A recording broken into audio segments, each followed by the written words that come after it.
दोस्तों, आज आप सुनेंगे सत्यजीत रे के फेलुदा सीरीज के मशहूर नॉवल गड़बड़ झाला गैंगटॉक का दूसरा भाग। इसका पहला भाग आप ऑलरेडी हमारे चैनल पर सुन चुके हैं। अगर आपने वो अभी तक नहीं सुना है तो उसे सुनने के लिए ऊपर आई बटन पर क्लिक करें या फिर नॉवल की प्लेलिस्ट पर जाएं। तो चलिए शुरू करते हैं नॉवल का दूसरा और आखिरी भाग। हम अपने तय प्लान के मुताबिक रूमटेक के लिए निकल गए। सिलीगुड़ी वाली सड़क पकड़ते हुए वही सड़क आगे जाकर दाईं ओर मुड़कर एक नई सड़क से जुड़ गई जो सीधा रूमटेक तक जाती थी। दोनों रास्ते हरे भरे और सुनहरी मक्का के खेतों और खूबसूरत गांव से होकर गुजर रहे थे।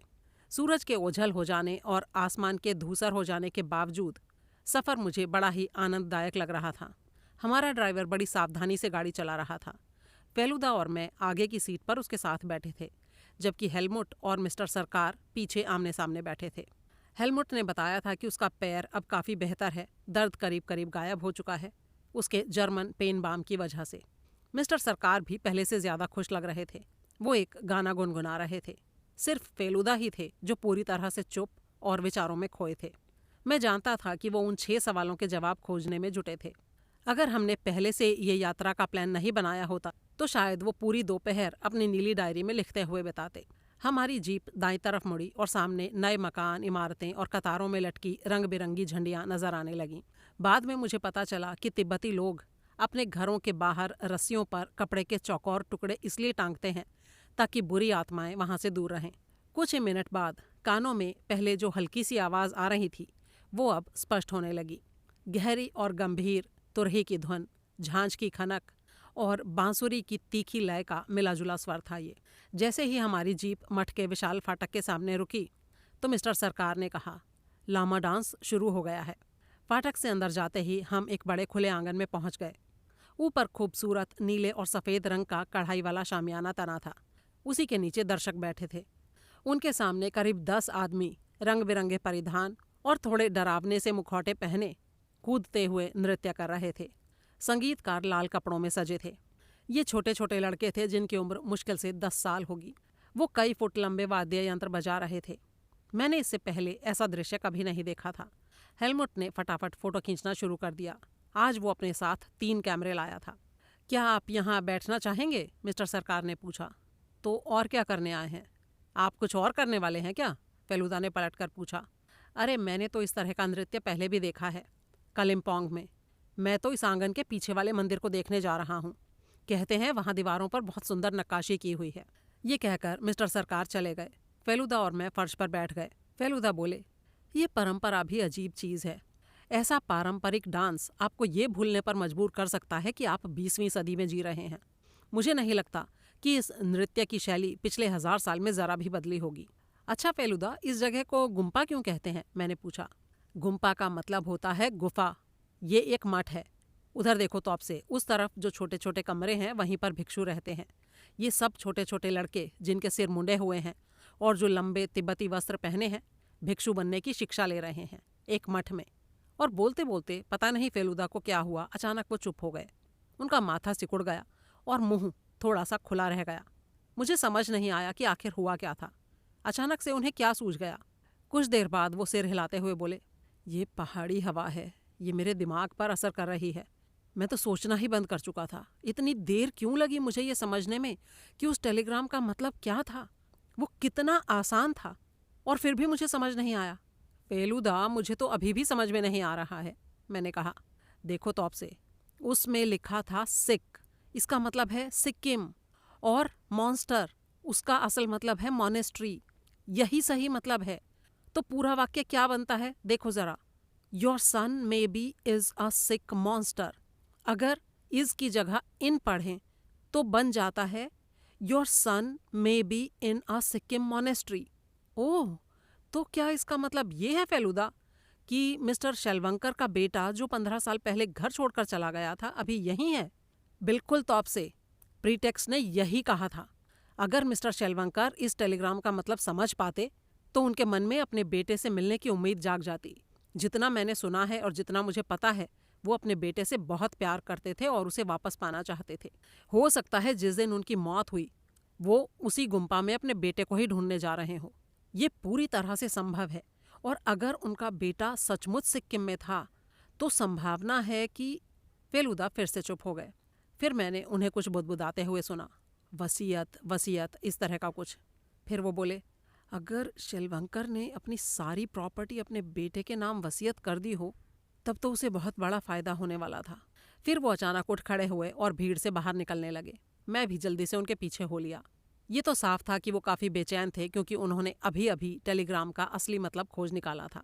वो इधर उधर नजरें दौड़ाने लगे। मैं समझ नहीं पाया कि क्या वो उन तिब्बतियों के बीच किसी भारतीय को ढूंढ रहे थे या फिर कुछ और। फिर हम मंदिर की तरफ चलने लगे, जहाँ कुछ मिनट पहले ही मिस्टर सरकार गायब हो गए थे। आंगन के उस पार लोगों की भीड़ कम थी। जब हम उन कमरों के पास से गुजरे जहाँ भिक्षु रहते थे, हमने बरामदे में 2 बहुत बूढ़े भिक्षुओं को बैठे देखा। उनकी आंखें बंद थीं और वे चुपचाप एक प्रार्थना चक्र घुमा रहे थे। कमरों के पीछे एक लंबा बरामदा था। उसकी दीवारों पर बुद्ध के जीवन से जुड़े दृश्य अंकित थे। बरामदा एक अंधेरे हॉल की तरफ जाता था। अंदर टिमटिमाते तेल के दिए कतारों में जल रहे थे। एक विशाल लकड़ी का दरवाज़ा जो लाल रंग से रंगा था खुला हुआ था, लेकिन वहाँ पर कोई भी था नहीं। फेलूदा और मैं चुपचाप अंदर चले गए। अंधेरे नम हॉल में अगरबत्ती की अजीब सी खुशबू फैली हुई थी। ऊंची छत से लंबे लंबे भारी कढ़ाई वाले रेशमी कपड़े लटक रहे थे। हॉल के सबसे अंधेरे कोने में बुद्ध की कई ऊंची मूर्तियां खड़ी थीं। फूलों से भरे कई फूलदान सजे थे और तेल के दिए मूर्तियों के नीचे रखे थे।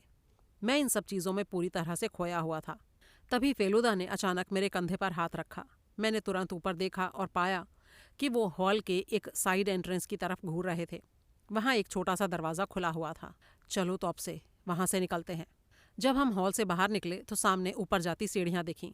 मुझे पता नहीं वो कहाँ गया, लेकिन चलो ऊपर चलते हैं, फेलूदा ने कहा। कौन कहाँ गया फेलूदा? लाल कपड़ों में एक आदमी था तौब से। वो हॉल में झांक रहा था और जैसे ही उसने देखा कि मैंने उसे देख लिया है, वो भाग गया। ओह, तो क्या आपने उसका चेहरा नहीं देखा? नहीं तौब से, बहुत अंधेरा था। जब हम सीढ़ियाँ चढ़कर पहली मंजिल पर पहुंचे तो एक कमरा मिला, लेकिन उसका दरवाज़ा बंद था। बाईं तरफ एक खुली छत थी। हम छत पार करके रेलिंग के पास जाकर खड़े हो गए। वहां से हरी भरी घाटी दिख रही थी। तभी एक तीखी चीख सुनाई दी, बचाओ, हे भगवान बचाओ, मदद करो। ये मिस्टर सरकार की आवाज़ थी। हम भागकर सीढ़ियों की तरफ दौड़े। 1 मिनट से भी कम समय में नीचे पहुंचकर हमने मठ का पिछला दरवाज़ा ढूंढ लिया। बाहर निकले तो देखा कि मदद की पुकार पहाड़ी की तली से आ रही थी। यहाँ ज़मीन उबड़ खाबड़ थी, जगह जगह झाड़ियाँ उगी थीं और एक छोर पर करीब 100 फुट गहरी खाई थी। वहीं खाई के बिल्कुल किनारे एक झाड़ी से लटके हुए मिस्टर सरकार अपनी जान बचाने के लिए चीख रहे थे। हम दोनों ने उनको पकड़कर ऊपर खींचा। ये काम ज़्यादा मुश्किल नहीं था, लेकिन ज़मीन पर पैर आते ही उनकी आंखें उलट गईं और वो बेहोश हो गए। फिर हमें उनको जीप तक ले जाना पड़ा और उनके मुंह पर ढेर सारा ठंडा पानी छिड़कना पड़ा। कुछ पलों बाद वो धीरे धीरे उठकर बैठे। क्या हो गया था? फेलूदा ने पूछा। मिस्टर सरकार थोड़ा सिहरते हुए बोले, अरे पूछिए मत। लंबे सफ़र के बाद मुझे थोड़ा हल्का होना था, तो मैंने सोचा मठ से बाहर निकल जाऊं। एक जगह मुझे ठीक लगी, लेकिन किसे पता था कि कोई मेरा पीछा कर रहा है। ओह, क्या किसी ने आपको पीछे से धक्का दे दिया? हाँ, वही तो। ये बहुत ही खौफनाक था।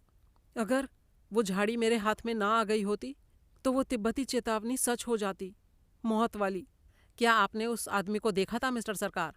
अरे नहीं, कहाँ देखा, वो तो पीछे से दबे पांव आया था। ओह। बस इतना ही कहकर फेलूदा चुप हो गए। अब ऐसी घटना के बाद रूमटेक में रुकने का कोई मतलब नहीं था।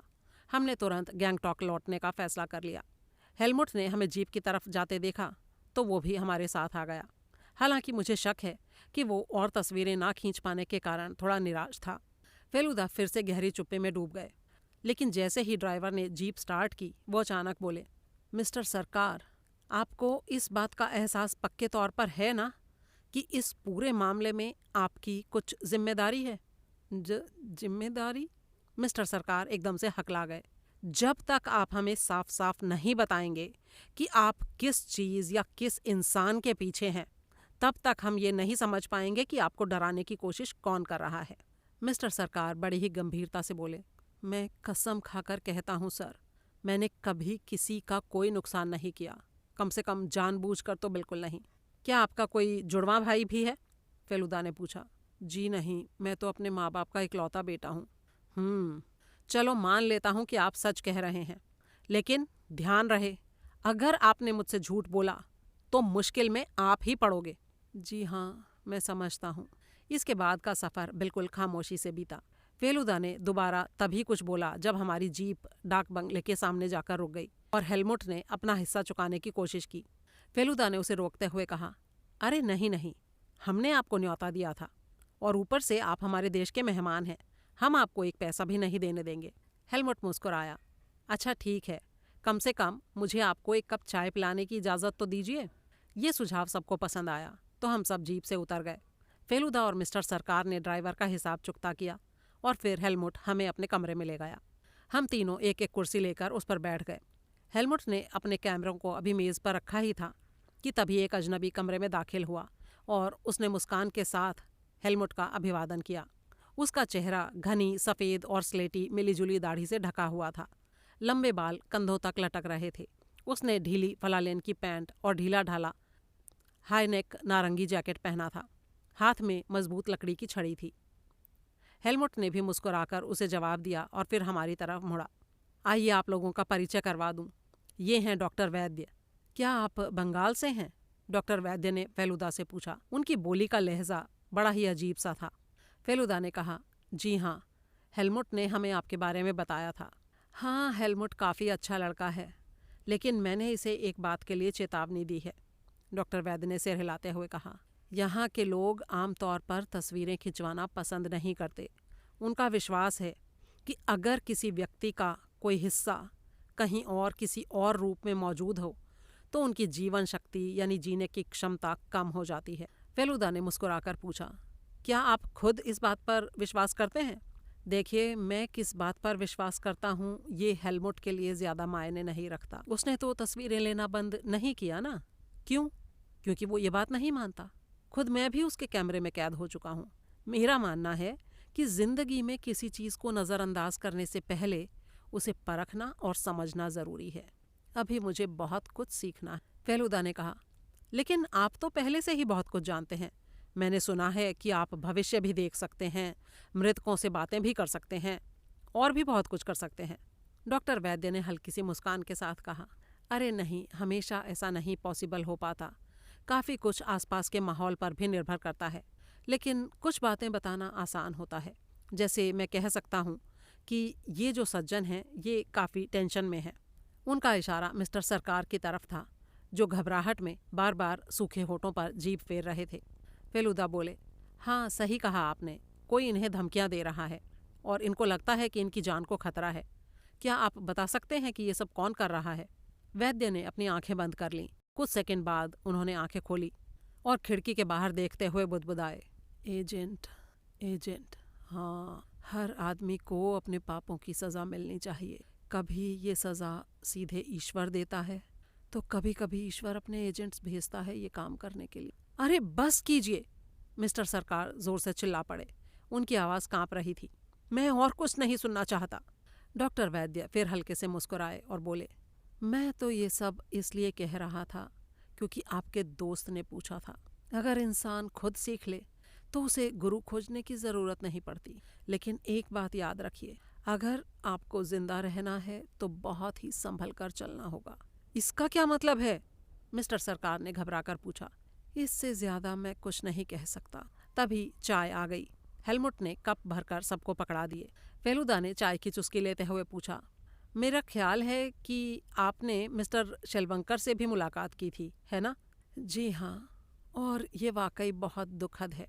मैंने उनको आने वाले कठिन समय के बारे में आगाह कर दिया था, लेकिन मौत, उस पर किसी का कोई बस नहीं चलता। इसके बाद कोई कुछ नहीं बोला। सब ने चुपचाप चाय पी। हेलमुट अपनी टेबल पर कुछ कागज़ टटोलने लगा। फेलुदा बड़े ही आराम से चाय के साथ आए बिस्किट्स पर हाथ साफ कर रहे थे। कुछ देर बाद हेलमुट उठा और लाइट जलाने लगा। दिन का उजाला तब तक करीब करीब खत्म हो चुका था, लेकिन उसने देखा कि लाइट गई हुई थी। मैं कुछ मोमबत्तियाँ लाता हूँ, वो बोला और वेटर को ढूंढने बाहर निकल गया। फेलुदा ने फिर से डॉक्टर वैद्य की तरफ रुख किया और बोले, क्या आप वाकई मानते हैं कि मिस्टर शेलवंकर की मौत एक हादसा थी? डॉक्टर वैद्य ने जवाब देने से पहले कुछ सोचा, फिर बोले, इस सवाल का जवाब सिर्फ एक शख्स को पता है। किसे? वो जो मर चुका है। सिर्फ वही जानता है सच। हम जो जिंदा हैं इस दुनिया और जिंदगी को ऐसी आंखों से देखते हैं जो ढेरों गैर ज़रूरी और बेईमान चीज़ों को पकड़ लेती हैं। ज़रा उस खिड़की से बाहर देखिए, वो पहाड़, पेड़, नदियाँ सब गैर ज़रूरी हैं। ये सब हमारे और सच के बीच एक पर्दा बनकर खड़े हैं। लेकिन मौत एक ऐसी अंदरूनी आंख खोल देती है जो सिर्फ वही देखती है जो असली है और जो मायने रखता है। डॉक्टर वैद्य की इन बातों में से अधिकतर बातें मेरे सिर के ऊपर से निकल रही थीं, लेकिन मुझे पूरा यकीन था कि फेलुदा ने उनका हर शब्द समझ लिया था। वो बोले, आपका मतलब है कि सिर्फ मिस्टर शेलवंकर ही बता सकते हैं कि उनकी मौत कैसे हुई?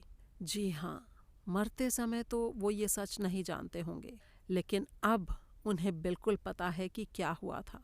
मेरी रीढ़ की हड्डी में एक सेहरन सी दौड़ गई। अंधेरे में मौत की इतनी बातें और डॉक्टर वैद्य की वो रहस्यमयी सी मुस्कान, इन सब में कुछ ऐसा अजीब था जिसने मेरे रोंगटे खड़े कर दिए थे। उसी वक्त वेटर अंदर आया। उसने मेज़ साफ की और उस पर एक मोमबत्ती रख दी। उसके जाने के बाद फेलुदा बोले, अगर ऐसी बात है डॉक्टर वैद्य, तो फिर शायद मिस्टर शेलवंकर की राय लेना बुरा नहीं होगा। मैं अच्छी तरह से जानता था कि फेलुदा ने सेयांस और दूसरी अलौकिक बातों के बारे में काफ़ी पढ़ा है। वो हर विषय पर खुला दिमाग रखते थे। चाहे किसी बात पर यकीन ना भी हो, फिर भी दूसरों के विचार सुनने और पढ़ने से कभी हिचकिचाते नहीं थे। डॉक्टर वैद्य ने अपनी आंखें बंद कर लीं। कुछ पल बाद उन्होंने आंखों को खोला और बोले, दरवाज़ा और खिड़कियां बंद कर दीजिए। ये उन्होंने मिस्टर सरकार से कहा था। उनकी आवाज़ में एक ऐसा अधिकार था कि मिस्टर सरकार जैसे सम्मोहित से हो गए। उन्होंने चुपचाप उठकर उनके आदेश का पालन किया। अब हम सब मोमबत्ती की टिमटिमाती हल्की रोशनी में मेज़ के चारों तरफ बैठे थे। मेरे दाहिनी तरफ डॉक्टर वैद्य थे, बाईं तरफ फेलुदा। फेलुदा के बाद मिस्टर सरकार और फिर हेलमुट थे। डॉक्टर वैद्य ने कहा, अपने हाथों को हथेली नीचे करके मेज़ पर रखिए। उंगलियां आपके पड़ोसी की उंगलियों से छूनी चाहिए। फिर उसके बाद इस मोमबत्ती की लौ को लगातार देखते रहिए और शेलवंकर की मौत के बारे में सोचिए। पूरा ध्यान उसी बात पर केंद्रित कर दीजिए। मोमबत्ती की लौ स्थिर जल रही थी। कमरे में फंसा एक छोटा कीड़ा लौ के पास आकर भिनभिनाने लगा। पता नहीं हम कितनी देर इसी तरह से बैठे रहे। मैंने कई बार तिरछी नज़रों से डॉक्टर वैद्य को देखा, लेकिन उनकी आंखें बंद थीं। कुछ देर बाद उन्होंने बोलना शुरू किया। उनकी आवाज़ बहुत ही धीमी थी, मानो कहीं बहुत दूर से आ रही हो। उन्होंने पूछा, आप क्या जानना चाहते हैं? क्या मिस्टर शेलवंकर की मौत हादसा थी? फेलुदा ने पूछा। नहीं। तो वो कैसे मरे? कत्ल हुआ है। किसने मारा उन्हें? ये सवाल पूछते हुए फेलुदा की नज़रें डॉक्टर वैद्य के हाथों पर जमी थीं। डॉक्टर वैद्य ने एक गहरी सांस ली। फिर अचानक वो भारी भारी सांसें लेने लगे, जैसे सांस लेने में तकलीफ हो रही हो। फिर फुसफुसाए, वीरेंद्र। वीरेंद्र? वो कौन है? इतने में ही डॉक्टर वैद्य ने अचानक आंखें खोल दी और बोले, एक गिलास पानी। हेलमुट ने उठकर अपने फ्लास्क से पानी डालकर उनको दिया। डॉक्टर वैद्य ने जल्दी जल्दी पानी पिया और हम सब उनके फिर से बोलने का इंतज़ार करने लगे। लेकिन फेलुदा समझ गए थे कि सेयांस टूट चुका था और अब और किन्हीं बातों के जवाब पाना मुमकिन नहीं था। वो धीरे से बोले, ये तो बात और भी उलझ गई। अब ये कैसे पता लगाएंगे कि ये वीरेंद्र कौन है? हेलमुट ने धीमे स्वर में कहा, मैं जानता हूँ वीरेंद्र कौन है। वो मिस्टर शेलवंकर का बेटा है। उन्होंने मुझे इसके बारे में बताया था। इससे ज़्यादा फेलुदा भी कुछ नहीं बोल पाए। अब वहाँ पर हमारे करने के लिए कुछ था नहीं, इसलिए हम जाने के लिए उठकर खड़े हो गए। हेलमुट ने दरवाज़ा और खिड़कियाँ खोल दीं। कुछ देर बाद बिजली भी आ गई। डॉक्टर वैद्य ने मिस्टर सरकार के कंधे पर हाथ रखते हुए कहा, आप बहुत जल्दी घबरा जाते हैं, है ना? वैसे मुझे नहीं लगता कि अब आपको किसी खतरे की आशंका है। ये सुनकर मिस्टर सरकार एकदम से सहज होकर मुस्कुराने लगे। उनके चेहरे पर सुकून साफ दिखाई दे रहा था। वैसे आप यहाँ कितने दिनों के लिए हैं? फेलुदा ने डॉक्टर वैद्य से पूछा। मैं कल पेमयांगची जा रहा हूँ, अगर बारिश ना हुई तो। सुना है वहाँ के मठ में कुछ प्राचीन और बहुमूल्य पांडुलिपियाँ रखी हैं। ओह, क्या आप तिब्बत और तिब्बतन कल्चर की स्टडी कर रहे हैं? जी हाँ, आप ऐसा कह सकते हैं। ये दुनिया में बची हुई अकेली प्राचीन सभ्यता है। मिस्र, इराक, मेसोपोटामिया सब एक एक करके नष्ट हो गए। भारत में भी अब क्या ही बचा है। सब कुछ मिला जुला गड़बड़ हो गया है। सिर्फ तिब्बत ही है जिसने अपनी अधिकतर विरासत को संभाल कर रखा है। और खुशकिस्मती से सिक्किम के कुछ पुराने मठों में तिब्बतन कला और संस्कृति की झलक आज भी मिल जाती है। इसीलिए इन सब चीज़ों को देखने के लिए तिब्बत तक जाने की ज़रूरत नहीं है। चलिए ठीक है, अब हम निकलते हैं, फेलुदा ने कहा। जब हम बाहर निकले तो आसमान मोटे काले बादलों से ढका हुआ था। लगता था बारिश फिर से शुरू होने वाली है। डॉक्टर वैद्य, जो हमारे पीछे पीछे बाहर आ गए थे, बोले, आप लोग भी पेमयांगशी क्यों नहीं हो आते? अच्छी जगह है। जी हाँ, मैंने भी उस जगह के बारे में काफ़ी सुना है। अगर मौका लगा तो ज़रूर जाएंगे, फेलुदा बोले। अगर जाएं तो अपने साथ नमक की एक थैली ज़रूर ले जाइएगा, डॉक्टर वैद्य ने चेतावनी वाले स्वर में कहा। नमक? वो किस लिए? जोंक। उनसे छुटकारा पाने के लिए नमक से बेहतर और कुछ नहीं होता, इसलिए। और वो जगह अपनी जोंकों के लिए मशहूर है। हम चुपचाप बाहर निकल आए। होटल लौटकर फेलुदा, मिस्टर सरकार और मैं डिनर के लिए बैठ गए। ये होटल बाकी मामलों में भले ही औसत था, लेकिन यहाँ का रसोइया बड़े ही कमाल का था। आज की मटन करी भी बहुत ही उम्दा बनी हुई थी।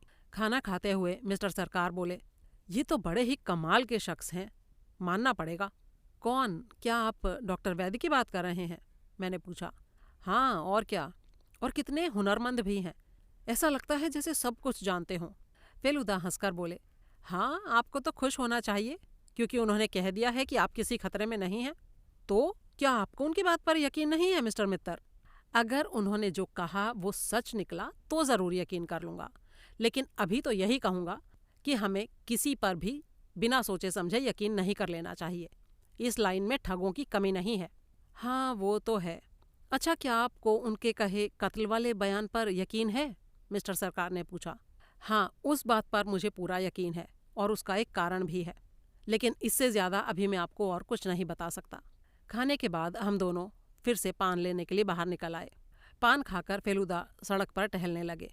फिर थोड़ी देर बाद बोले, इस तरह से तो ना मैं बस वक्त ही बर्बाद कर रहा हूँ। ऐसा करो तो आपसे, तुम आधा घंटा घूम कर आओ। मैं कमरे में अकेले बिना किसी रुकावट के थोड़ा काम करना चाहता हूँ। मैंने हामी भर दी और फेलुदा वापस चले गए।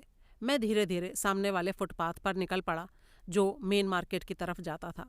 सारी दुकानें बंद थीं। एक दुकान के सामने कुछ लोग गोल घेरा बनाकर जुआ खेल रहे थे। उनके पास से गुजरते हुए मैंने किसी के द्वारा पासों को हिलाने की आवाज़ सुनी, और फिर एक ज़ोरदार शोर और ठहाकों की गूंज सुनी। सड़क की बत्तियां मध्यम थीं, लेकिन फिर भी मैंने सामने से तेज़ कदमों से आते उस आदमी को देख लिया। करीब आने पर पता चला कि वो हेलमुट था। पता नहीं क्यों मैंने उसे पुकारा नहीं। वो इस कदर अपने ख्यालों में गुम था कि मेरे पास से गुजरते हुए भी उसने मुझे देखा तक नहीं। मैं उसकी पीठ को टकटकी लगाए देखता रहा जब तक वो नज़रों से ओझल नहीं हो गया। फिर मैंने घड़ी देखी और होटल लौट आया। कमरे में आकर देखा फेलुदा पीठ के बल लेटे थे। उनकी नोटबुक उनके सीने पर रखी थी। मुझे देखते ही बोले, मैंने सस्पेक्ट लोगों की लिस्ट को अपडेट कर दिया है। हाँ, ये वीरेंद्र शेलवंकर तो पहले से ही सस्पेक्ट था, बस हमें उसका नाम नहीं पता था। वैसे क्या तुमने डॉक्टर वैद्य का नाम भी लिस्ट में डाल दिया है? मैंने पूछा। फेलुदा मुस्कुराकर बोले, ये तो मानना पड़ेगा कि उस आदमी ने कमाल की एक्टिंग की, लेकिन हो सकता है सब कुछ असली भी हो, कौन जाने। लेकिन ये मत भूलो कि वो और शेलवंकर दोनों आपस में बात कर चुके हैं। जब तक हमें ये ना पता चल जाए कि उन दोनों ने आखिरी चर्चा किस बारे में की थी, तब तक ये तय नहीं किया जा सकता कि डॉक्टर वैद्य धोखेबाज है या ईमानदार। लेकिन उसने मिस्टर सरकार के बारे में तो सही कहा था, है ना? अरे तौब से, वो सब तो कितना आसान था। मिस्टर सरकार बार बार अपने नाखून चबा रहे थे। उनकी शक्ल से दिखता था कि वो परेशान है। तो डॉक्टर वैद्य के लिए ये समझना मुश्किल थोड़े ही था। और हत्या के बारे में फेलुदा? अरे वो तो उसने बस इम्प्रेशन जमाने के लिए कहा। साधारण मौत या किसी असली हादसे में उतनी सनसनी नहीं होती, लेकिन अगर ये कह दिया जाए कि ये हत्या है तो पूरा मामला अचानक से ड्रामेटिक हो जाता है। अच्छा चलो छोड़ो, ये बताओ तुम्हारे सस्पेक्ट्स की लिस्ट में कौन कौन है? उसमें सब हैं, हमेशा की तरह, फेलुदा बोले। सब में डॉक्टर वैद्य भी शामिल हैं? हाँ, हो सकता है वो यमांतक की मूर्ति के बारे में जानते हों, इसलिए वो भी शामिल हैं। और हेलमुट? पता है फेलुदा, अभी अभी वो मेरे सामने से गुजरा, लेकिन उसने मुझे देखा तक नहीं। ये सुनकर भी फेलुदा के चेहरे पर कोई आश्चर्य का भाव नहीं आया। बोले, हेलमुट मुझे शुरू से ही रहस्यमय लगा। कहता है कि वो सिक्किम पर किताब के लिए तस्वीरें खींच रहा है, लेकिन रूमटेक के लामा डांस के बारे में उसे पता तक नहीं था। ये बात शक करने के लिए काफ़ी है। मुझे संदेह है कि उसने अपने सिक्किम आने का असली कारण हमें नहीं बताया है। ये सुनकर मैं थोड़ा और उलझन में पड़ गया, लेकिन मैंने कहा कुछ नहीं। फेलुदा फिर से अपनी नोटबुक में कुछ लिखने लगे। 10:30 बजे मिस्टर सरकार ने दरवाज़ा खटखटाकर हमें गुड नाइट कहा। उसके बाद मैंने थोड़ा किताब पढ़ने की कोशिश की, लेकिन ध्यान नहीं लगा। फेलुदा अपनी नोटबुक को लिए अभी भी सोच विचारों में डूबे थे। बिस्तर पर पड़े पड़े पता नहीं मुझे कब नींद आ गई। जब जागा तो बाहर पहाड़ों पर उजली धूप खिली हुई थी। फेलुदा कमरे में नहीं थे। शायद नहाने गए हों, मैंने सोचा। फिर मैंने देखा कि उनके बिस्तर पर एस्ट्रे के नीचे एक कागज़ रखा था। ओह, तो क्या उन्होंने मेरे लिए कोई संदेश छोड़ा था? मैंने फटाफट कागज़ उठाया, लेकिन उस पर संदेश की जगह तिब्बती भाषा का एक शब्द लिखा था, और मैं उस शब्द को अब अच्छी तरह पहचानता था। ये शब्द था मौत। अगला भाग। फेलुदा बाथरूम में नहीं थे। बाद में पता चला कि वो सुबह सुबह बॉम्बे ट्रंक कॉल करने गए थे। जब मैं नाश्ते के लिए नीचे आया तो वो किसी से फ़ोन पर बात कर रहे थे। रिसीवर रखते हुए मुझे देखकर उन्होंने कहा, मिस्टर बोस से बात नहीं हो पाई। वो आज सुबह बहुत जल्दी निकल गए। शायद उन्हें मेरा टेलीग्राम मिल गया होगा। हमने नाश्ता ऑर्डर कर दिया। कुछ देर बाद फेलुदा ने बताया, आज मुझे एक एक्सपेरिमेंट करना है। मुझे लग रहा है मैंने कहीं ना कहीं कोई गलती की है और मुझे इस बात को पक्का करना है। ठीक है फेलुदा, लेकिन कहाँ करोगे ये एक्सपेरिमेंट? मुझे एक शांत जगह चाहिए तो आपसे। मतलब कोई खाली कमरा? अरे नहीं बेवकूफ़, अगर कमरे की ज़रूरत होती तो होटल का कमरा ही काफ़ी था। मुझे सड़क पर होना है, लेकिन ये सब किसी की नज़र में नहीं आना चाहिए, क्योंकि अगर किसी ने मुझे देख लिया तो सोचेगा मैं पागल हूँ। चलो ऐसा करते हैं, नाश्ते के बाद नाथुला रोड की तरफ चलते हैं। हम होटल से निकल ही रहे थे कि डॉक्टर वैद्य मिल गए। उन्होंने आज धूप का चश्मा पहना हुआ था। किधर जा रहे हो? उन्होंने पूछा। बस यूं ही टहलने। शहर का ज़्यादा हिस्सा अभी तक देखा नहीं है, तो सोचा महल की तरफ निकल लेते हैं।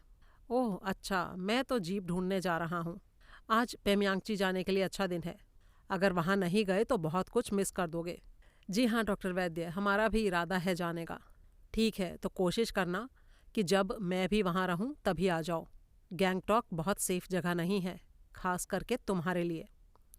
ये कहकर डॉक्टर वैद्य मुस्कुराते और हाथ हिलाते हुए चले गए। मैंने पूछा, उसने ऐसा क्यों कहा फेलुदा?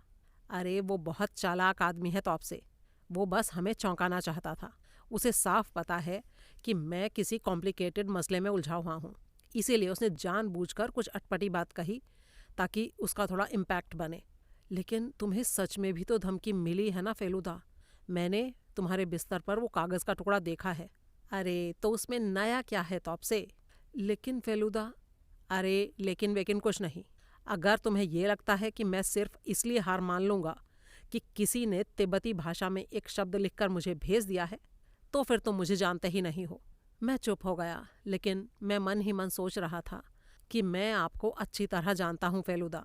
लखनऊ में बादशाही अंगूठी वाले केस में धमकियों और चेतावनियों के बावजूद मैंने आपको लाजवाब काम करते देखा है। यही सब सोचते सोचते हम अपनी मंजिल तक पहुँच गए। सड़क पर हम ऊपर की तरफ चढ़ते जा रहे थे और अब एक ऐसे मोड़ पर पहुँच गए थे जहाँ सड़क चौड़ी होकर दार्जिलिंग के माल रोड जैसी लग रही थी। बीच में एक गोल चक्कर था जिस पर पीले रंग के साइन बोर्ड लगे थे। दाहिनी तरफ वाला बोर्ड पैलेस की दिशा बता रहा था।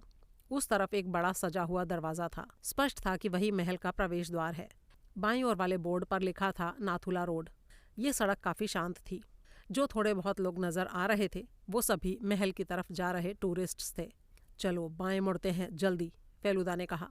हम बाएं मुड़े और उस सड़क पर आ गए जो सीधे चीन की सीमा की तरफ जाती थी। वहाँ पर आसपास कोई भी नहीं था। फेलुदा लगातार उन पहाड़ियों की तरफ देख रहे थे जिनके बीच से सड़क बनी थी। अब हम गैंगटॉक के पूर्वी हिस्से में थे। कंचनजंगा पश्चिम की तरफ था। यहाँ से मुझे बर्फ से ढकी चोटियाँ तो नहीं दिख रही थी, लेकिन एक रोपवे ज़रूर नज़र आ रहा था। वो मुझे इतना दिलचस्प लगा कि मैं बस उसे देखता ही रह गया। इसी चक्कर में समय का भी कुछ होश मुझे नहीं रहा। कुछ देर बाद मैंने अचानक चौंक कर ऊपर तब देखा जब फेलुदा की आवाज़ मेरे कानों में पड़ी। जब मैं रोपवे को देखने में उलझा हुआ था, उसी बीच फेलुदा पहाड़ी पर चढ़ गए थे और सड़क के कई फीट ऊपर से मुझे पुकार रहे थे, ए तौबसे, इधर आओ। मैं सड़क को छोड़कर ऊपर उनके पास चला गया। वो एक चट्टान के पास खड़े थे जो फुटबॉल जितनी बड़ी थी। वो बोले, मैं नीचे जा रहा हूँ। पहाड़ी के नीचे से चलते हुए मैं तुम्हारे सामने आऊँगा और जब मैं कहूँ तब तुम इस पत्थर को नीचे धकेल देना। बस हल्के से धक्के से ही ये नीचे लुढ़क जाएगा, समझ गए? यस सर, बिल्कुल समझ गया, मैंने बड़े ही जोश से कहा। फेलुदा नीचे उतर गए और उसी दिशा में गायब हो गए जिधर से हम आए थे।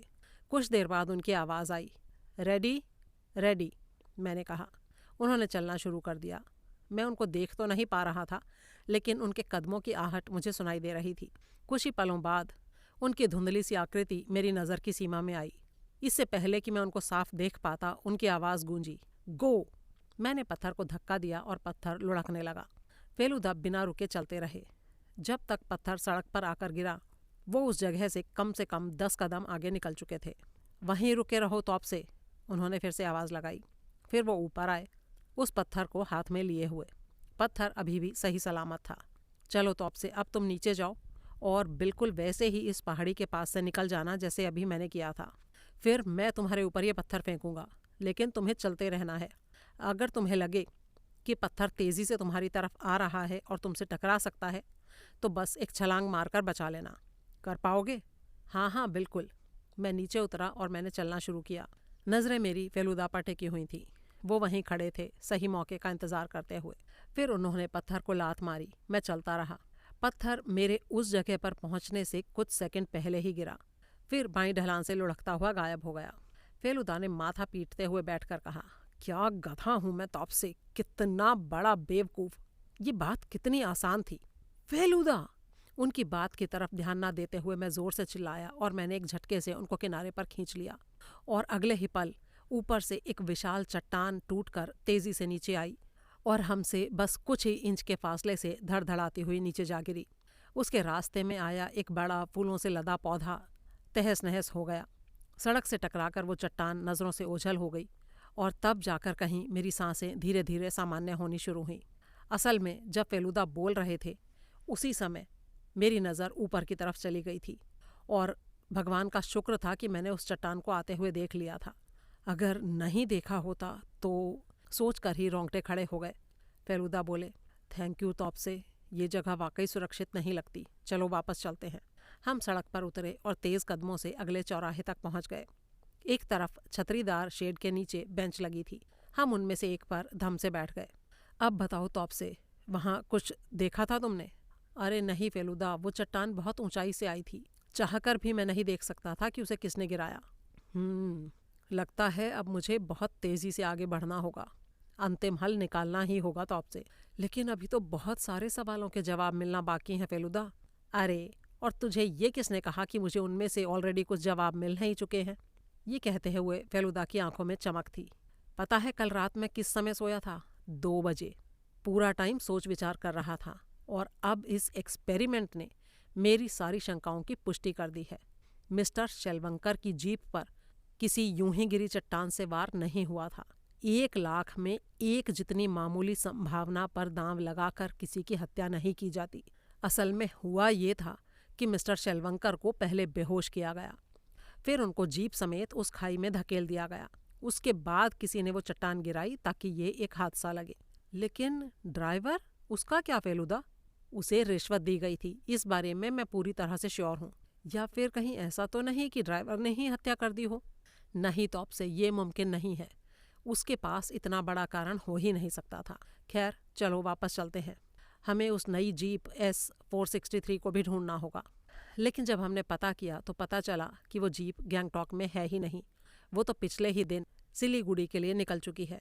ओह, शायद लोग उसे इसीलिए किराए पर लेना चाहते हैं क्योंकि वो नई जीप है, फेलुदा ने कहा। तो अब हम क्या करेंगे फेलुदा? रुको ज़रा सोचने दो, थोड़ा दिमाग उलझ गया है। हम जीप स्टैंड से होटल लौट आए। डाइनिंग हॉल में फेलुदा ने कोल्ड ड्रिंक का ऑर्डर दिया। फिर उन्होंने अचानक पूछा, हम यहाँ किस दिन पहुँचे थे तौप से? 14 अप्रैल को। और शेलवंकर की हत्या कब हुई थी? 11 तारीख को। शेलवंकर के अलावा उस समय गैंगटॉक में मिस्टर सरकार, हेलमुट और डॉक्टर वैद्य भी थे, और वीरेंद्र भी। हाँ ठीक है, अब ये बता कि मिस्टर सरकार को वो तिब्बती चेतावनी कब मिली थी? 14 तारीख की रात को फेलुदा। ठीक, तो उस दिन शहर में कौन कौन था? हेलमुट, मिस्टर बोस, वीरेंद्र और मिस्टर सरकार। हाँ सही कहा। अब ये देख, हो सकता है कि ये मिस्टर सरकार ने भी कोई अपराध किया हो और शायद खुद पर से शक हटाने के लिए उसने हमें तिब्बती में लिखा हुआ कागज़ दिखाया हो, और ये भी हो सकता है कि उसने वो खुद लिखा हो। रूमटेक में उसकी मदद वाली चीख भी उसका एक चालाकी भरा नाटक हो सकती है। लेकिन फेलुदा, उसने ऐसा क्या किया हो सकता है? वो अभी मुझे नहीं पता तो आपसे, लेकिन ये तो तय है कि उसने शेलवंकर की हत्या तो नहीं ही की है। तो फिर हत्या के सस्पेक्ट में बाकी कौन बचता है? डॉक्टर वैद्य को मत भूलना तो आपसे, हमें पक्का नहीं पता कि वो वाकई कलिम्पोंग गए थे कि नहीं। एकमात्र इंसान जिसकी हरकतों पर शक नहीं किया जा सकता वो हैं मिस्टर बोस, क्योंकि वो हमारे साथ ही आए थे और अगले ही दिन बॉम्बे चले गए थे। उनके घर से किसी ने ये भी पक्का किया कि वो सच में बॉम्बे लौटे थे, लेकिन अब वो यहाँ नहीं हैं। हो सकता है कि वो यहाँ आने वाले हों। शायद हमारा पैमयांगची का सफ़र। ये कहते कहते फेलुदा अचानक रुक गए। डाइनिंग हॉल में कोई अंदर आया था और मैनेजर से बात कर रहा था। ये हमारा जर्मन दोस्त हेलमुट उंगर था। मैनेजर ने हमारी तरफ इशारा किया। हेलमुट मुड़ा और बोला, ओह माफ़ कीजिएगा, मुझे पता नहीं था कि आप यहीं पर हैं। फिर थोड़ा हिचकिचाते हुए बोला, असल में मैं इसलिए आया हूँ कि मुझे आपसे कुछ बात करनी है। क्या हम आपके कमरे में जाकर बात कर सकते हैं? जब हम कमरे में दाखिल हो गए तो वो बोला, क्या मैं दरवाज़ा बंद कर सकता हूँ? और फिर जवाब का इंतज़ार किए बिना ही उसने दरवाज़ा बंद कर दिया। मैंने उसकी तरफ देखा और मुझे हल्की सी घबराहट हुई। वो लंबा था, ताकतवर था। आखिर उसे ऐसी कौन सी बात करनी थी जो इतनी गोपनीय हो? मैंने सुना था कि कुछ हिप्पी ड्रग्स लेते हैं। क्या ये हेलमुट भी उन्हीं में से एक था? क्या वो कुछ ऐसा वैसा करने वाला था? इससे पहले कि मेरे ख्याल आगे बढ़ते, हेलमुट ने अपना कैमरा मेरे बिस्तर पर रखा और एक बड़े लाल लिफाफे को खोलने लगा जिसके ऊपर एगफा यानी AGFA लिखा हुआ था। फेलुदा ने उससे पूछा, चाय पियोगे? जी नहीं धन्यवाद, मैं यहाँ पर सिर्फ ये फ़ोटोग्राफ्स दिखाने आया हूँ। यहाँ इनको प्रिंट नहीं करवा सका था, इसलिए दार्जिलिंग भेजा था। आज सुबह ही इनकी कॉपियाँ मिली हैं। ये देखिए। हेलमुट ने पहला फ़ोटो निकाला और हमें दिखाते हुए बोला, ये नॉर्थ सिक्किम हाईवे से लिया गया है। जिस सड़क पर हादसा हुआ था वो सामने वाली पहाड़ी तक जाती है। वहाँ से गैंगटॉक का शानदार नज़ारा दिखता है। उस सुबह मैं वहीं खड़ा था, इस नज़ारे के फ़ोटो खींच रहा था। मिस्टर शेलवंकर ने कहा था कि वो मुझे रास्ते में लेते चलेंगे, लेकिन उनकी जीप वहाँ तक पहुँची ही नहीं। मैं तस्वीरें ले ही रहा था कि एक आवाज़ सुनाई दी जिसने मुझे मुड़ने पर मजबूर कर दिया, और जो सब कुछ मैंने अपनी जगह से देखा वो सब मेरे टेलीफोटो लेंस से ली गई इन फोटोग्राफ्स में कैद है। ये तस्वीर वाकई अजीब थी। काफ़ी दूर से खींची गई थी, लेकिन ज़्यादातर बारीकियाँ साफ नज़र आ रही थी। एक जीप पहाड़ी से नीचे फिसलती हुई साफ दिखाई दे रही थी। उससे कुछ फुट ऊपर सड़क पर एक आदमी खड़ा था। ये शायद ड्राइवर था जो गिरती हुई जीप को देख रहा था। उसने नीली जैकेट पहन रखी थी, लेकिन उसका चेहरा नज़र नहीं आ रहा था। फिर हेलमुट ने दूसरी तस्वीर निकाली। ये और भी अजीब थी। पहली तस्वीर के कुछ ही सेकंड बाद ये खींची गई थी। इसमें जीप पहाड़ी के नीचे किनारे पर चकनाचूर पड़ी थी। उसके पास एक झाड़ी के पीछे काले सूट वाले एक आदमी का आधा छिपा हुआ शरीर पड़ा था। ड्राइवर अब भी ऊपर सड़क पर खड़ा था। इस बार उसकी पीठ कैमरे की तरफ थी और वो ऊपर पहाड़ी की तरफ देख रहा था। पहाड़ी के बिल्कुल ऊपर एक और आदमी था जो एक चट्टान के ऊपर झुका हुआ था। उसका चेहरा भी साफ नहीं दिख रहा था, लेकिन उसने लाल कपड़े पहन रखे थे। तीसरी जो तस्वीर थी उसमें लाल कपड़ों वाला आदमी बिल्कुल गायब था और ड्राइवर दौड़ रहा था। वो पिक्चर के फ्रेम से बस बाहर निकलने ही वाला था। जीप और काले सूट वाला आदमी अभी भी नीचे पड़े थे, और जो चट्टान पहले पहाड़ी के ऊपर थी अब सड़क पर पड़ी थी, टुकड़ों में बिखरी हुई। लाजवाब, कमाल है, फेलुदा ने कहा। ऐसी तस्वीरें मैंने पहले कभी नहीं देखी। जी हाँ, ऐसे मौके अक्सर नहीं मिला करते हैं, हेलमुट ने शुष्क स्वर में कहा। अच्छा, ये तस्वीरें लेने के बाद फिर तुमने क्या किया? फेलुदा ने पूछा। मैं पैदल ही गैंगटॉक लौट आया। जब तक मैं उस जगह पहुंचा जहां जीप गिरी थी, मिस्टर शेलवंकर को वहां से ले जाया जा चुका था। बस टूटी हुई जीप और चकनाचूर चट्टान ही मुझे नजर आई। जैसे ही मैं गैंगटॉक पहुंचा, मुझे हादसे की खबर मिल गई। फिर मैं सीधे अस्पताल पहुंचा जहां मिस्टर शेलवंकर को लाया गया था। मेरे वहां पहुंचने के करीब 2 घंटे बाद तक वो जिंदा रहे। क्या तुमने किसी को इन तस्वीरों के बारे में नहीं बताया? जी नहीं, कोई मतलब ही नहीं था। कम से कम तब तक तो बिल्कुल नहीं, जब तक फिल्म को डेवलप करा के सबूत के तौर पर वो मेरे हाथ में नहीं आ जाती तब तक। लेकिन मुझे तुरंत ही समझ में आ गया था कि ये हादसा नहीं था बल्कि कत्ल था। काश मैं थोड़ा और पास होता तो कातिल का चेहरा तस्वीर में साफ नजर आ गया होता। फेलुदा ने एक बड़ा मैग्नीफाइंग ग्लास निकाला और तस्वीर को फिर से गौर से देखने लगे। फिर बोले, ये लाल कपड़े वाला आदमी वीरेंद्र हो सकता है? जी नहीं, ये नामुमकिन है, हेलमुट ने अचानक बड़े ही सख्त लहजे में कहा। उसकी आवाज में कुछ ऐसा था कि हम दोनों ने चौंक कर उसकी तरफ देखा। क्यों हेलमुट, तुम्हें इतना यकीन कैसे है? वो ऐसे है मिस्टर मित्तर, क्योंकि मैं ही वीरेंद्र शेलवंकर हूँ। अब मैंने पहली बार जिंदगी में फेलुदा को आंखें फाड़कर उसे देखते हुए पाया। वो इतने हैरान थे जितने जिंदगी में आज तक कभी नहीं हुए थे। क्या कहा तुमने? वीरेंद्र? लेकिन तुम वीरेंद्र कैसे हो सकते हो? तुम विदेशी हो, गोरे हो, तुम्हारी नीली आंखें हैं, तुम जर्मन एक्सेंट में इंग्लिश बोलते हो, और तुम्हारा नाम हेलमुट है। एक मिनट, मैं सारी बात आपको समझाता हूँ। देखिए, मेरे पिता ने 2 शादियाँ की थीं। मेरी माँ उनकी पहली पत्नी थी और वो जर्मन थी। पिताजी से उनकी मुलाकात हाइडलबर्ग में हुई थी जब मेरे पिता वहाँ पढ़ाई कर रहे थे। वहीं पर दोनों की शादी हुई। मेरी माँ के मायके की तरफ का सरनेम उंगर था। जब मैं भारत छोड़कर जर्मनी में बस गया तो मैंने वही नाम अपनाया और अपना पहला नाम वीरेंद्र से बदलकर हेलमुट कर लिया। मेरा तो सिर ही चकराने लगा था। हेलमुट शेलवंकर का बेटा था, लेकिन अगर उसकी माँ जर्मन थी तो फिर उसके रूप रंग की बात तो साफ समझ में आती थी। थोड़े विराम के बाद फेलुदा ने फिर से पूछा, तो तुमने अपना घर क्यों छोड़ दिया था? मेरी माँ की मौत के 5 साल बाद पिताजी ने दूसरी शादी कर ली। मैं इस बात को कभी स्वीकार नहीं कर पाया। मैं अपनी माँ से बहुत प्यार करता था। पिताजी से मुझे नफरत नहीं थी, लेकिन उनकी दूसरी शादी के कारण मन में उनके लिए गुस्सा भर गया था। आखिरकार मुझे लगा कि घर छोड़ देना ही सबसे अच्छा रहेगा। हाँ, अकेले यूरोप पहुंचना और वहाँ नई जिंदगी शुरू करना आसान नहीं था मेरे लिए। करीब 8 साल तक मैं एक जगह से दूसरी जगह भटकता रहा, एक नौकरी से दूसरी नौकरी करता रहा। फिर मैंने फोटोग्राफी सीखी और धीरे धीरे पैसा कमाने लगा। कुछ साल पहले मैं फ्लोरेंस में एक असाइनमेंट पर था। तभी पिताजी के एक पुराने दोस्त ने मुझे वहाँ देख लिया और पहचान लिया। उसने वापस जाकर पिताजी को ये खबर दे दी। उसके बाद उन्होंने मुझे ढूंढने के लिए एक डिटेक्टिव एजेंसी लगा दी। जब मुझे इस बारे में पता चला तो मैंने दाढ़ी बढ़ा ली और आंखों का रंग बदल लिया, कॉन्टैक्ट लेंस से। ये कहकर हेलमुट एक पल के लिए रुका और उसने अपनी आंखों में लगे लेंस निकाल दिए। उसकी असली आंखें भूरे रंग की थीं।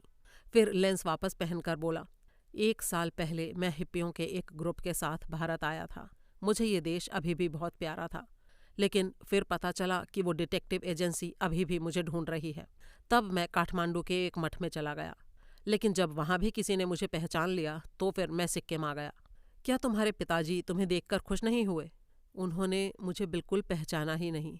असल में पिछली बार जब उन्होंने मुझे देखा था, उसके बाद से एक तो मेरा वज़न काफ़ी कम हो गया था, ऊपर से मेरे लंबे बाल, दाढ़ी और नीली आंखों ने अपने बेटे को पहचानने से उनको रोक दिया। उन्होंने मुझसे वीरेंद्र के बारे में बात की और बताया कि वो उसे कितना याद करते हैं। तब तक मैं भी अपने पिता के लिए अपने पुराने गुस्से को भूल चुका था। आखिर जो कुछ भी हमारे बीच हुआ था वो सब अतीत की बात थी, और फिर उनकी दूसरी पत्नी की भी तो मौत हो चुकी थी और अब वो बिल्कुल अकेले थे। लेकिन जब उन्होंने मुझे पहचाना नहीं तो मैंने भी अपनी पहचान उजागर नहीं की। मेरा विचार था कि कुछ दिन में धीरे धीरे मैं उनको ये बात बता दूंगा, लेकिन उसके लिए मौका ही नहीं मिला। फेलुदा ने उसकी आंखों में झांकते हुए कहा, क्या तुम्हें कोई अंदाज़ा है कि कातिल कौन हो सकता है? क्या मैं खुलकर अपने मन की बात बोलूं? हाँ हाँ, ज़रूर। मुझे नहीं लगता मिस्टर मित्तर कि हमें डॉक्टर वैद्य को बचकर निकलने देना चाहिए। बिल्कुल हेलमुट, मैं भी तुमसे सहमत हूँ। हेलमुट बोला, जिस पल उन्होंने मेरे कमरे में वीरेंद्र का नाम लिया था, उसी पल से मुझे उन पर शक हो गया था। जाहिर है कि उन्हें पता नहीं था कि मैं ही वीरेंद्र हूँ। मेरा तो ये मानना है कि वो आदमी एक दर्जे का धोखेबाज है, और मुझे ये भी यकीन है कि वो मूर्ति भी उन्होंने ही चुराई है। अच्छा ये बताओ हेलमुट, कि जब मिस्टर शेलवंकर उस सुबह निकले थे तो क्या वो अकेले थे? जी वो तो मुझे नहीं पता, मैं तो काफ़ी सुबह ही निकल गया था। हो सकता है डॉक्टर वैद्य ने रास्ते में जीप रोक कर लिफ्ट ली हो। उस वक्त पिताजी के पास उनके ऊपर शक करने का कोई कारण नहीं था। वैसे भी वो सीधे साधे इंसान थे, हर किसी पर भरोसा कर लेते थे। फेलुदा उठकर टहलने लगे, फिर अचानक रुककर बोले, क्या तुम हमारे साथ पेमयांगची चलोगे? जी हाँ, मैं अपने पिता के कातिल को पकड़ने के लिए कहीं भी जाने को तैयार हूँ। क्या तुम्हें पता है ये जगह यहाँ से कितनी दूर है? हाँ पता है, करीब 100 मील है। अगर सड़कें अच्छी हों तो 6 घंटे से कम में पहुंचा जा सकता है। मुझे लगता है कि हमें आज ही जितनी जल्दी हो सके निकल जाना चाहिए। ठीक है, सही कहते हो हेलमुट, मैं जीप का इंतज़ाम करता हूँ। ठीक है मिस्टर मित्तर, और मैं पेमयांगची के डाक बंगले में कमरे बुक करवा देता हूँ। हेलमुट जाने के लिए दरवाजे तक पहुंचा, फिर मुड़कर बोला, वैसे एक बात और है, इतना खतरनाक आदमी हथियारबंद भी हो सकता है। मेरे पास तो बस फ्लैश गन है, आपके पास कुछ है क्या?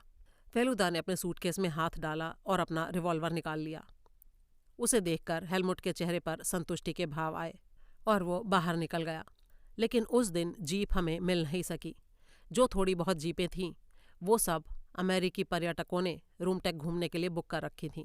हमने अगले दिन सुबह के लिए एक जीप बुक कर ली। उस दिन पूरा दिन हम गैंगटॉक की गलियों में घूमते रहे। मेन मार्केट के पास हमारी मुलाकात मिस्टर सरकार से हो गई।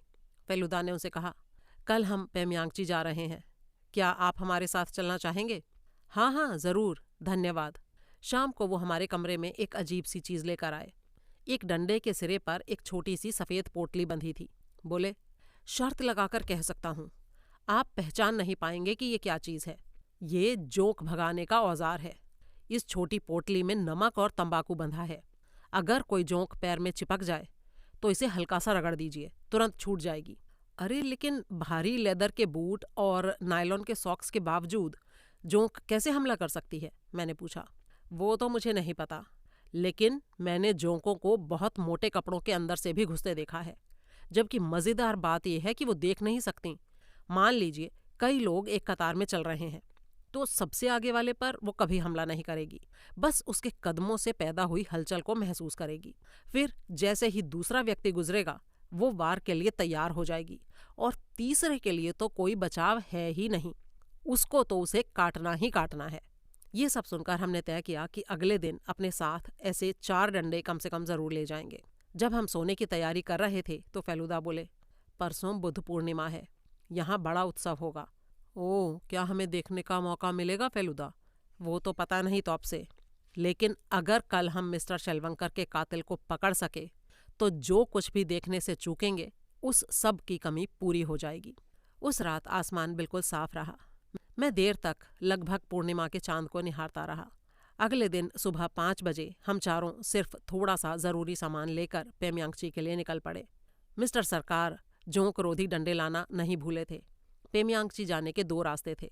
दुर्भाग्य से हम छोटा वाला रास्ता नहीं ले सके क्योंकि मुख्य सड़क खराब हो चुकी थी। लंबे रास्ते से जाने का मतलब था कम से कम 8 घंटे का सफ़र।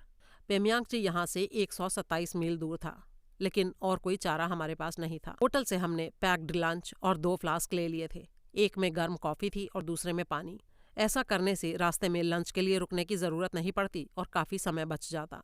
आज हेलमुट के पास सिर्फ एक कैमरा था। मिस्टर सरकार ने एक जोड़ी गलौश पैक कर लिए थे, यानी रबड़ के ऐसे जूते जिनको आप अपने जूतों के ऊपर पहन सकते हैं। बोले, जोखिम उठाने का कोई फ़ायदा नहीं है, ये 100% सुरक्षित है। मैंने हंसकर कहा, 100% तो नहीं हो सकती। अगर कोई जोंक पेड़ से आपके सिर पर गिर गई तो क्या कीजिएगा? अरे नहीं, वो तो जुलाई अगस्त में होता है। अभी का जो मौसम है उसमें जोंक ज़मीन पर ही होती हैं, उन्होंने कहा। असल में बात बात पर घबरा जाने वाले मिस्टर सरकार को ये पता नहीं था कि हम पेमयांगची अपराधी की तलाश में जा रहे थे। इसीलिए वो पूरे सफ़र में बेफिक्र और खुश नज़र आ रहे थे। 6:15 बजे हम सिंगथम जगह पर पहुँचे। गैंगटॉक जाते समय इस कस्बे से हम गुजर चुके थे। बाएं मुड़ते ही फिर से तीस्ता नदी के पास पहुँचे और उसे पार किया। अब हम एक ऐसे रास्ते पर थे जिसे हम में से कोई नहीं जानता था। यही सीधा पेमयांगची जाता था। हमारी जीप नई नहीं थी, लेकिन ठीक ठाक हालत में थी। उसका ड्राइवर बिल्कुल किसी पश्चिमी फिल्म के डाकू जैसा दिखता था। सर से पांव तक काले कपड़ों में ढका हुआ, काली पैंट, काली शर्ट, काली चमड़े की जर्किन और सिर पर भी काली टोपी। उसकी लंबाई काफ़ी ज़्यादा थी, इसलिए वो नेपाली तो नहीं हो सकता था, लेकिन कहाँ का था ये अंदाज़ा मैं नहीं लगा सका। फेलुदा ने उससे उसका नाम पूछा तो वो बोला, थॉन्डुप। ये तो तिब्बती नाम है, मिस्टर सरकार ने कहा। इसके बाद कोई कुछ नहीं बोला। करीब 20 किलोमीटर तक हम चुपचाप सफ़र करते रहे। पेमयांगची के रास्ते में अगला कस्बा था नामची। जैसे ही हम उसके करीब पहुंचे, पीछे से आ रही एक जीप ने ज़ोर ज़ोर से हॉर्न बजाना शुरू कर दिया। थॉन्डुप ने उसे पास देने की कोई कोशिश नहीं की। ये आदमी इतनी जल्दी में क्यों है? फेलुदा ने पूछा। थॉन्डुप बोला, पता नहीं साहब, लेकिन अगर इसे आगे निकलने दिया तो ये बस धूल ही उड़ाएगा। थॉर्नडोप ने अपनी स्पीड बढ़ा दी, लेकिन दूसरी जीप का हॉर्न और भी तेज हो गया। मिस्टर सरकार ने चिढ़कर पीछे मुड़कर देखा, फिर अचानक बोले, अरे ये तो वही साहब हैं। कौन? हम दोनों ने पीछे देखा और पाया कि दूसरी जीप में मिस्टर बोस बैठे हुए थे, हॉर्न बजाते हुए और हाथ हिलाते हुए। थॉर्नडोप ने जीप को सड़क के किनारे रोक दिया। दूसरी जीप से मिस्टर बोस कूदते हुए उतरे और झल्लाकर बोले, क्या आप लोग बहरे हैं क्या? सिंगथम में भी मैं गला फाड़ फाड़ कर चिल्लाता रहा, लेकिन किसी ने सुना ही नहीं। Oh sorry, oh sorry mister Bose, I am very sorry.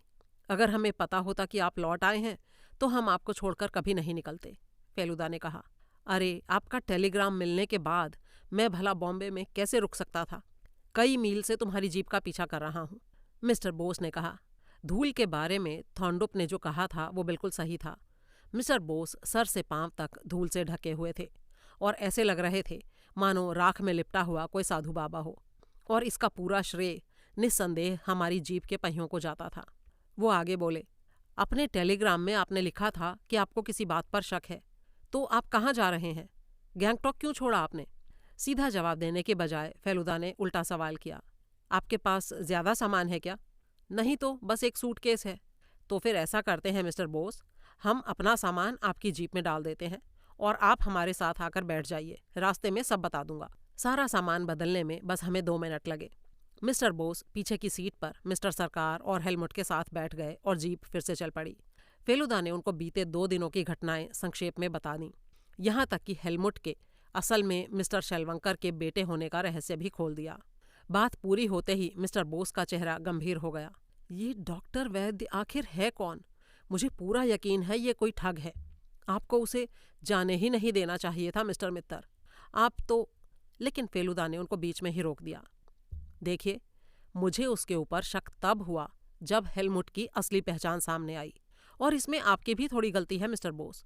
आपको हमें बताना चाहिए था कि आपके पार्टनर की पहली पत्नी जर्मन थी। अरे मिस्टर मित्तर, मैं ये बात कैसे जान सकता था कि ये बात अहम होगी? और वैसे भी मुझे बस इतना पता था कि वो विदेशी थी, कहाँ की थी इसका अंदाजा नहीं था।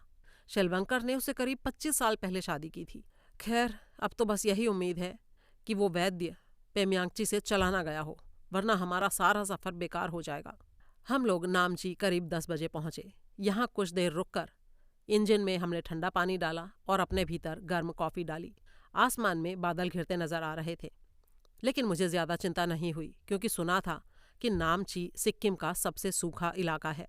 हेलमुट तस्वीरें ले रहा था, किसी खास दिलचस्पी की वजह से नहीं, बल्कि शायद उसको आदत थी इसलिए।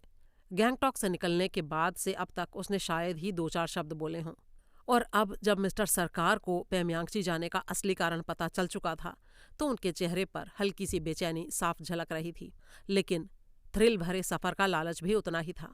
उन्होंने बीच में एक बार धीरे से मुझसे कहा, जब तक एक तरफ तुम्हारा कजिन है और ये जर्मन वीरेंद्र दूसरी तरफ, तो फिर मुझे फिक्र करने की कोई बात नहीं है। 10 मिनट नामची में रुककर हम फिर से चल पड़े। अब रास्ता नीचे की तरफ जा रहा था, रंगीत नाम की एक और नदी की तरफ। ये नदी तीस्ता से बिल्कुल अलग थी, बहुत ही खूबसूरत।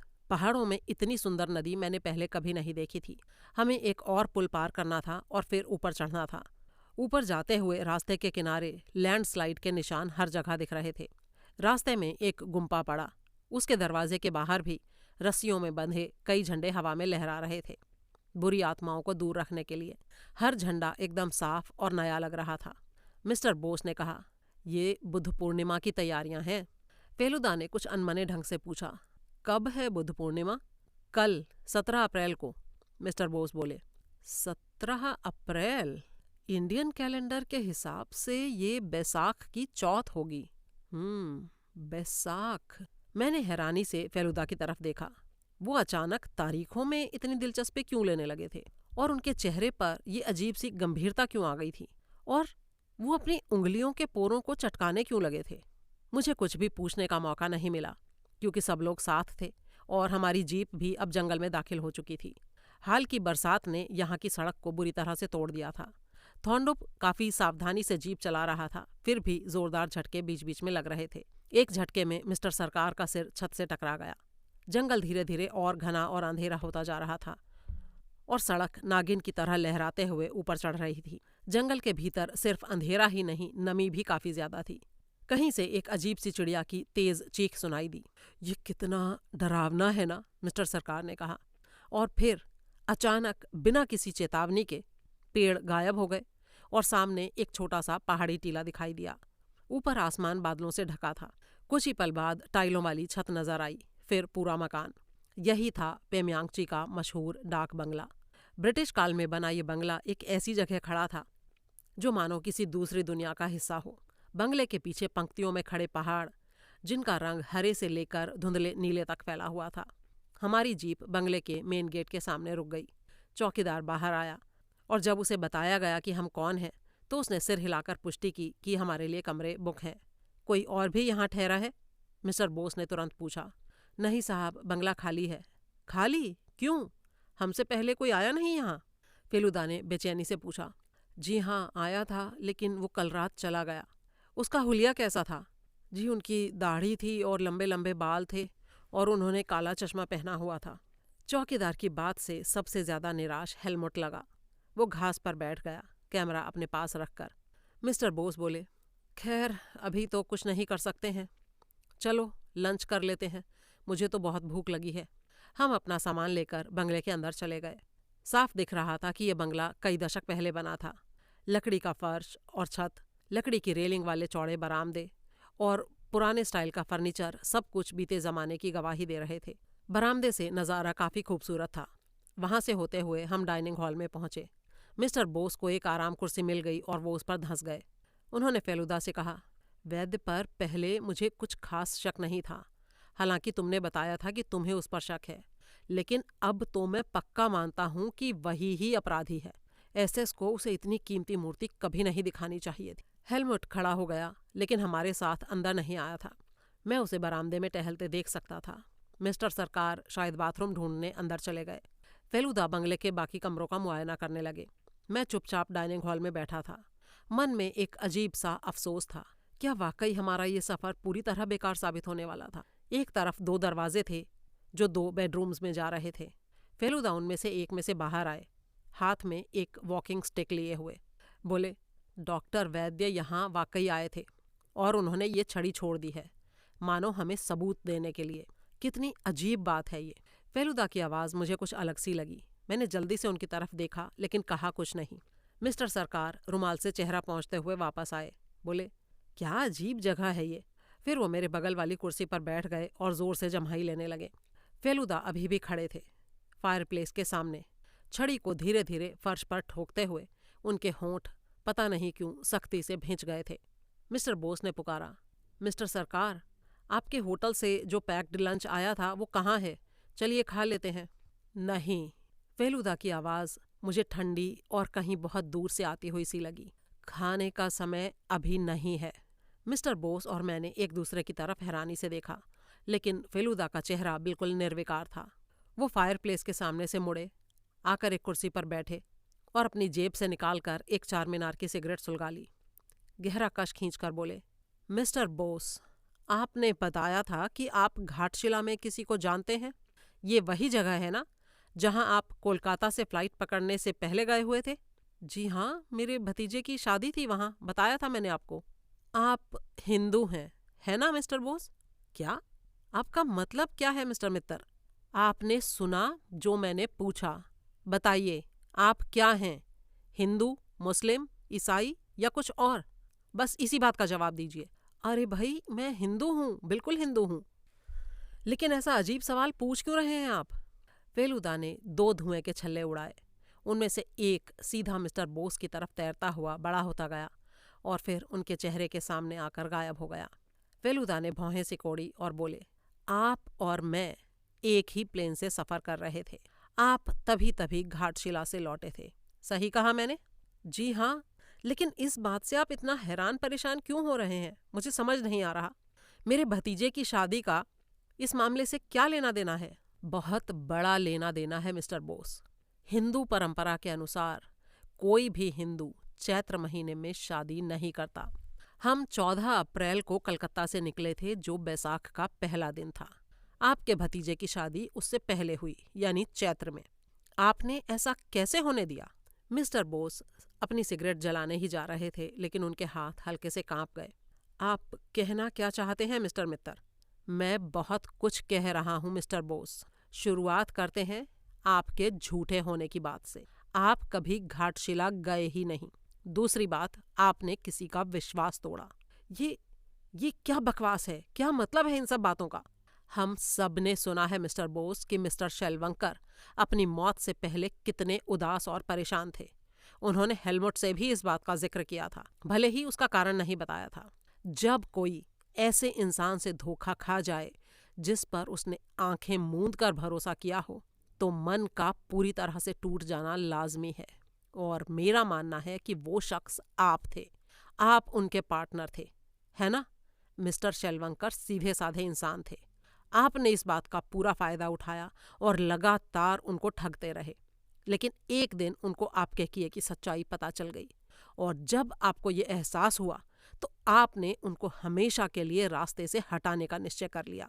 बॉम्बे में ये मुमकिन नहीं था, इसीलिए आपने इंतजार किया जब तक कि वो सिक्किम नहीं आ गए, तब तक।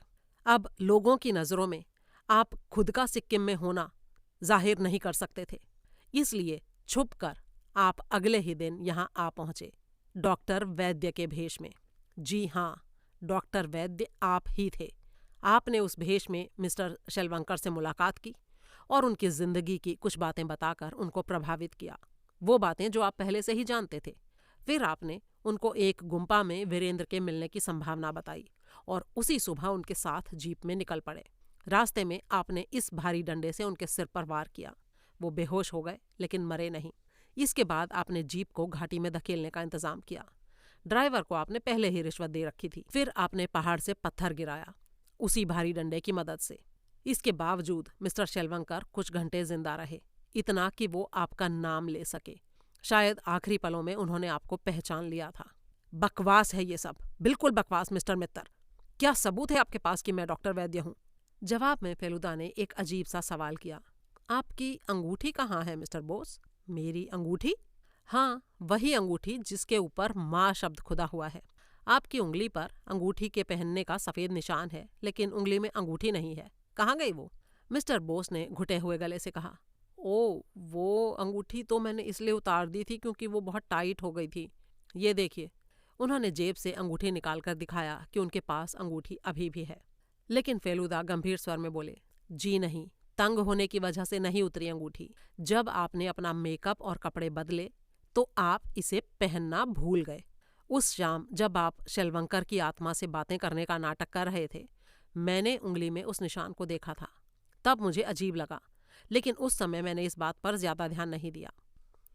तभी मैंने गौर किया कि मिस्टर बोस धीरे धीरे अपनी कुर्सी से उठ रहे थे। लेकिन फेलुदा ने भी इस बात को ताड़ लिया और कड़कड़ाती आवाज में बोले, हिलने की कोशिश मत करो मिस्टर बोस, मेरी बात अभी खत्म नहीं हुई है। मिस्टर बोस जल्दी से फिर से बैठ गए।